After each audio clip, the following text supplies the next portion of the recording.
Us presento l'edició de Godall Edicions del llibre del vi de Plini el Vell, que és una publicació que ha sortit fa no gaire i que és potser la primera font occidental completa que hi ha sobre la vitivinicultura, la producció del vi, els tipus de vins, la conservació dels vins. Plini el Vell era un enciclopedista malalèt, que era algú que tenia una curiositat intel·lectual insadollable, que de fet és potser la que, si hem de creure la tradició, el va portar a la mort, perquè va morir volent saber més de l'erupció del Vesuvi, que va morint sota les cendres de Pompeia. I va escriure aquesta enciclopèdia en 35 volums i dintre d'aquest volum, el volum 14, està dedicat íntegrament al conreu del vi i de la vinya. He fet una traducció al català d'aquest llibre,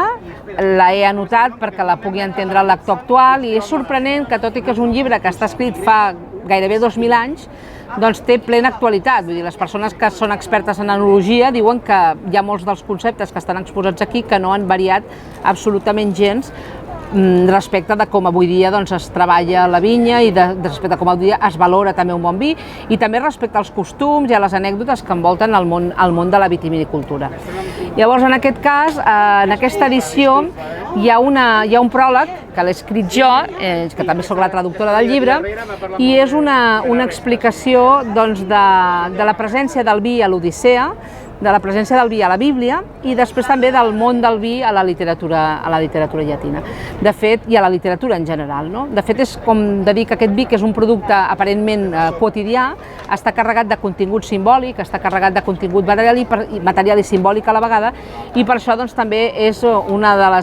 dels 3 grans productes de la tríada mediterrània, juntament amb el blat i amb l'olivera. Per tant, parlar del vi és parlar de cultura, és parlar de gastronomia, és parlar d'economia, és parlar de rituals, es parla de religió,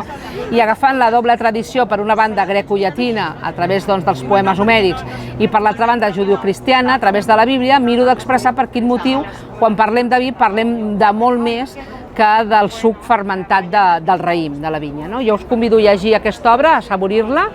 i a llegir-la sense presses, com es tasta un bon vi, per mirar de trobar tot el boquet i per mirar de trobar tota la gràcia d'aquestes paraules antigues que tenen encara avui dia plena vigència.